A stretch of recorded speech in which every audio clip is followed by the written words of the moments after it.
how do you build systems and processes that allow you to continuously improve the care delivery that you're providing? Even in a technology-enabled, digitized world of care delivery, the heart of healthcare is really one human being coming alongside another human being in their suffering. If we're going to provide a people-centered system of care, the people we need to care the most for are our people.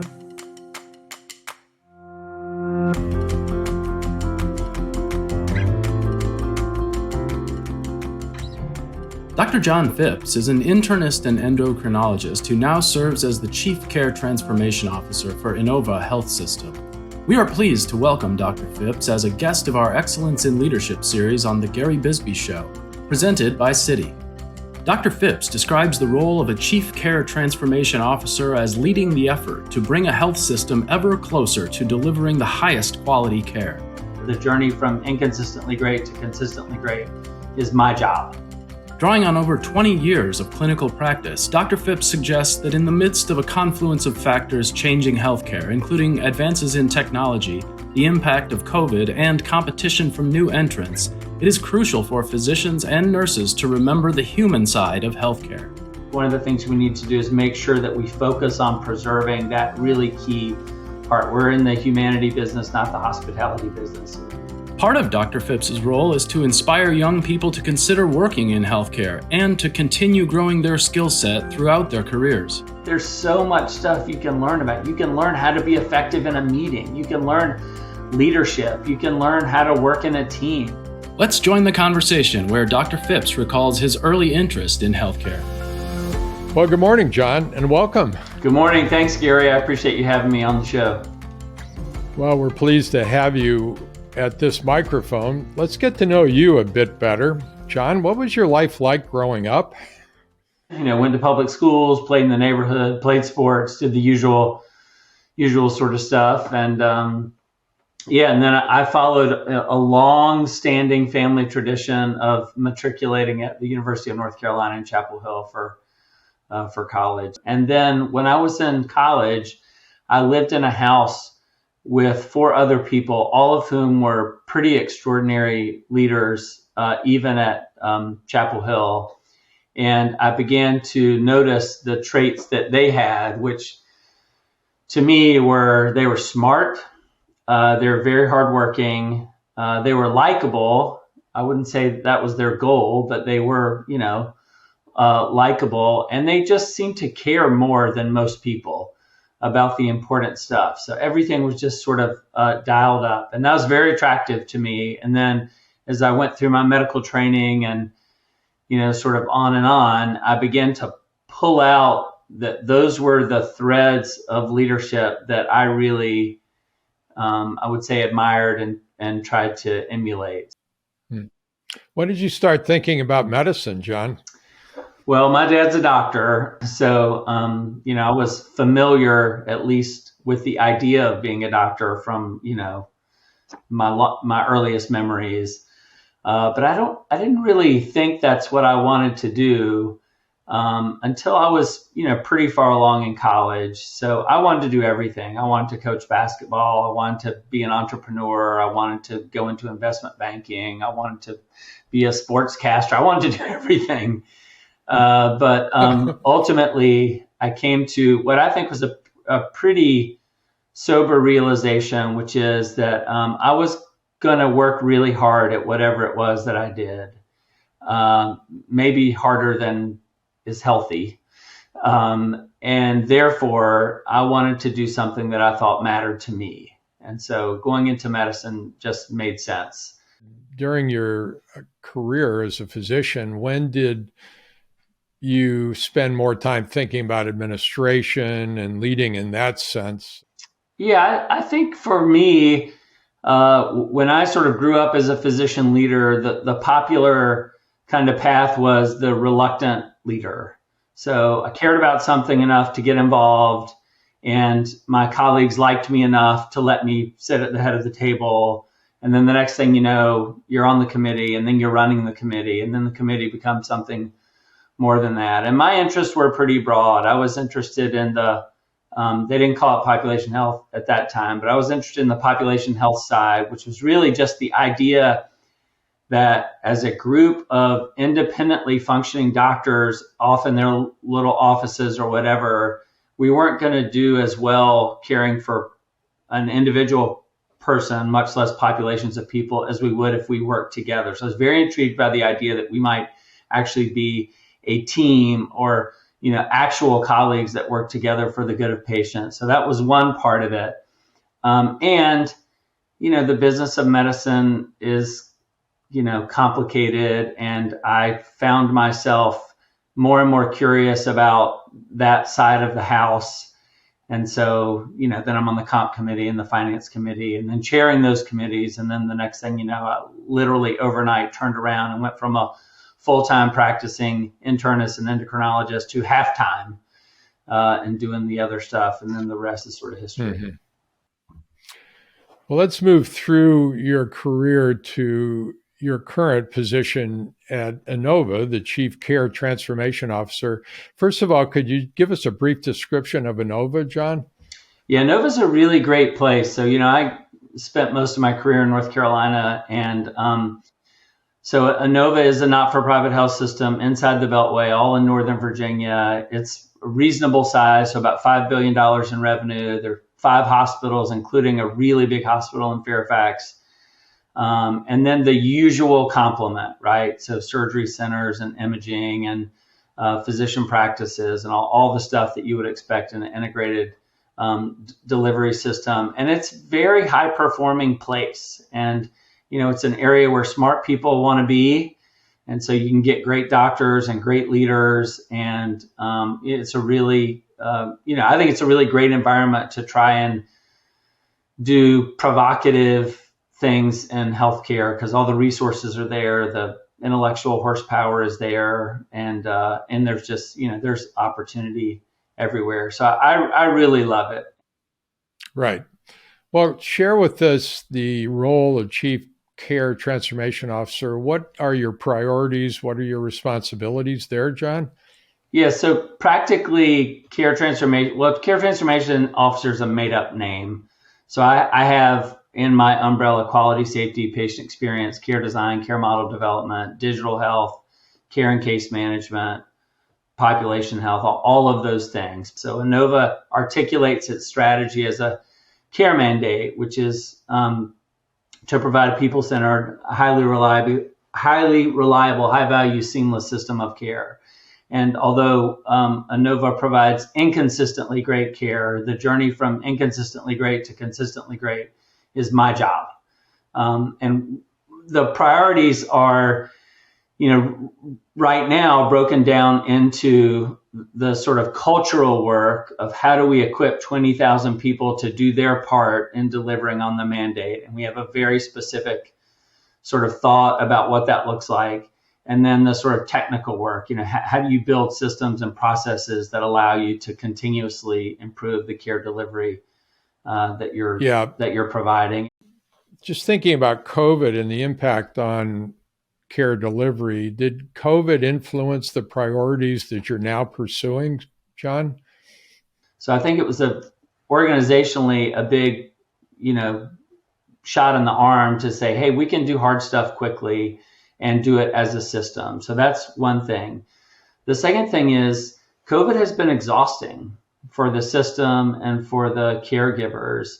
And the primary thing that it has informed, I would say, me and the organization is that if we're going to provide a people-centered system of care, the people we need to care the most for are our people. So we really, and I've been very impressed from the CEO to the board to the cabinet to the folks in HR all across the organization. They are relentlessly focused on investing in caregivers and team members to equip them to stay and be able to do the hard work of, caring for sick people. And it's been, it's the obvious stuff and then the maybe not so obvious stuff. So some creative things as well. Mm-hmm.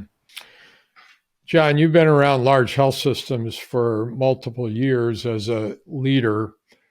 What are the top couple of things that you see large health systems are needing to do going forward over the next several years to transform themselves? Yeah, I think that one of the things that Inova is doing that I really like is sort of narrowing the scope to say, we play a role in lots of things, but our primary role is in care delivery. And so let's focus on that. So saying no to a lot of things that are extracurricular and forcing the primary things to be curricular for everyone in the organization, I think is the first thing. So and whether that's just operational discipline or operational excellence or however you define that, I think that's one thing for sure. And then the second thing is, in healthcare, my experience is that people rationalize moving slowly because they say the stuff we're doing impacts patients. We want to keep patients safe. Everything needs to be informed by a randomized, double-blind, placebo-controlled, all of those things. But the reality is there is opportunity to move more quickly in certain things. And so I think a willingness to say we have enough decision to make a good decision. Let's go ahead and do that quickly. Let's move to the physician role and just the practice of medicine in general.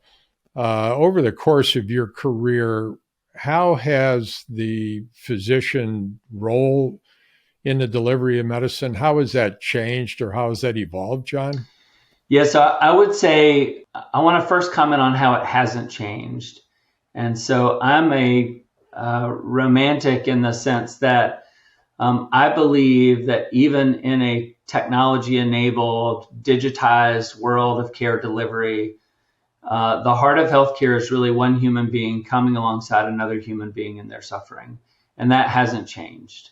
And we need to not, and you can't give that up. You can't turn that over to a computer or to technology or to something else. So the essence of it, I think, hasn't changed. And I think it's important. I think one of the things we need to do is make sure that we focus on preserving that really key part. We're in the humanity business, not the hospitality business, but we spend a lot of time talking about, consumers and what seems almost like a hospitality focus. So that's one part. But the way that it has changed, of course, is that,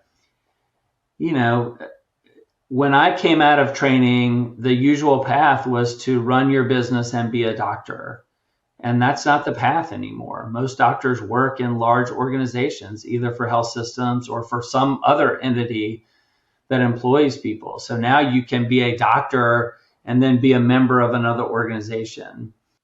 Given your experience, what you know now, if you were coming out of your fellowship program, where would you work? I mean, do you want to work for a health system? Would you want to work for one of the large cap CVS, Walgreens, Walmart, Optum places? Yes, I would want to try all of those things probably. But no, I like the health system approach. I think, at least for me, there's a like-mindedness among my colleagues. We really are just trying to figure out how do we take good care of the person in front of us and the community around us. And I like that, sort of spirit. So we're not focused on, the bottom line and, maximizing revenue and all that thing. Not that you have to focus on that somewhat, but that's not the predominance of what we talk about. We mostly talk about, how do we take better care of people with diabetes or heart failure or depression or what those things are. And so I think the spirit of what's happening in health systems is still pretty great. Yeah. Let's go back to these large caps, the CVS's, Walgreens, Walmarts, and Optums, now Amazon. What they're all doing is trying to elbow their way into primary care, of course. How is that going to change the role of physician, do you think, in a health system? How's that going to change the opportunities for consumers to get care? Yeah, I think there's a period of time that's still going to be pretty messy. But I think on the other side of that, if you imagine that we have what really is a patient-directed and patient-centered record that's portable and mobile and that they can take from literally any place to another place and expect that the information transfer is seamless enough and accurate and timely and all of those things, then I think you get patients who really do function more as consumers and can make choices based on what they prioritize, whether it's a longstanding relationship with somebody or convenience or access or whatever those things are. And I think on the health system side, we have to just accept that we're going to have to partner with people from all sorts of backgrounds, including places that we haven't been accustomed to. And I'd like to think that there is a place for us to win from a competitive perspective, even on the, thinking of the patient as a consumer. But, we're not always going to win, right? I mean, people are going to choose other options for their care delivery. And at a place like Inova, they're not going to compete against us on heart transplants and, the really, really sick people. So we have to continue to be really great at that stuff. What about private equity's role where they're rolling up physicians' practices in various specialty areas? Is that a long-standing trend, do you think, or is that just more of a short-term trend? Yeah, I feel like I should turn around and ask that question of you, because I think you probably know the answer much more than I do. But I think in some ways, I don't get the point. When I was in a previous life, I was CEO of a large independent orthopedic group. And of course, we had conversations about what would it be like for, us to go the private equity route. And we just didn't see the point. The retiring physicians, within a few years of retirement, they saw the point because they were going to get a bunch of money as part of the transaction. But for the long arc of the group, it just didn't make sense to us. Let's talk for a moment about the increasing technology available to you all that practice medicine, digital technology, pharmaceutical technology. Is that exciting as a physician to see all this new opportunities for you, or is it overwhelming? How do you think about that as a physician? Yeah, I think it's exciting and overwhelming. And for me, I think it's been also frustrating because I feel like we need to be able to get tools and information in front of provider/decision makers in real time or efficiently, and we're not very good at that. So Best Practice Alert is a real-time decision support tool that works, but it's not very elegant. And so the idea that you can have this accessory brain there to help you sort through all this, structured and unstructured information that you receive in all kinds of ways to help you make better decisions. I mean, we're just not there yet, but it will happen. So that part I think is really exciting. And then I love the idea that we consider personalizing care to the biology, psychology, genome, social conditions. I mean, all of the aspects that are unique to an individual, and then say, based on all of these unique aspects, how do we deliver care in a way that's optimal for that person? And I feel like we're, very early at even gathering some of that information. Some of it we don't even gather at all, but all of it represents, I think, huge opportunity. How are medical schools going about preparing physicians for this kind of rate of change, or are they? Is that something you pick up in your residency and fellowship program? Yeah, I think, the technology in training is different now. So, every aspect of training is infused with technology. So I think that part is different. I think the idea that you work in a team and that you play different roles on the team is something that they're really focusing on, which we never focused on. So, and now, one of the things we talked about is not only what is my role as a leader of a team, but teaming, because the teams change every day sometimes, right? The people around me caring for a given patient aren't the same people as yesterday. So how do you quickly learn how to work as a team?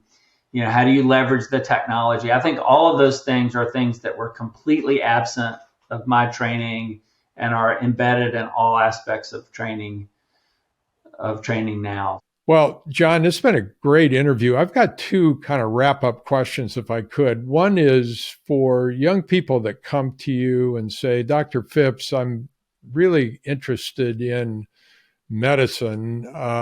What advice do you give them? Yeah, I encourage people that are interested that it's an amazing universe of opportunity and that there isn't one path that you have to take. There are a million things that you can do anywhere, whether it's the medical school route or almost any route that ends up in the universe of care delivery. So I'm discouraged and disappointed when I hear that people are telling their children or younger generation, oh, don't go into medicine. I don't understand that at all. I still think it's a noble profession. I think it's a calling. At least to me, the work that I do is important. And it's focused mainly on other people, and, to build a life and a career from that mindset and to have the opportunity to do that and make a good living. And, I can't imagine why people wouldn't want to do that. I mean, I'm sure there are frustrations in every industry. So there are frustrations in healthcare, but I mean, that to me is hardly a reason not to do it. The second question, which you've really answered, but let me ask it directly. For those, not only physicians, but any healthcare leader, let's just say in a health system, that come to you and say, hey, Dr. Phipps, I'm thinking I'd really like to do more in the way of leadership. What advice and counsel do you provide them, John? Be humble enough to know that you can learn about anything. Like, there's so much stuff you can learn about. You can learn how to be effective in a meeting. You can learn leadership. You can learn how to work in a team. I mean, just because you have an advanced degree and a career behind you doesn't mean that you know how to do everything, even things that may seem basic. And so take the time to learn, how to do those things better. And that's time well spent in my experience. Yeah. That's great advice. We appreciate your experience. We appreciate your wisdom that you shared with us today. And many thanks for being here. A terrific interview, John. Gary, thanks so much for having me. I always love talking to you.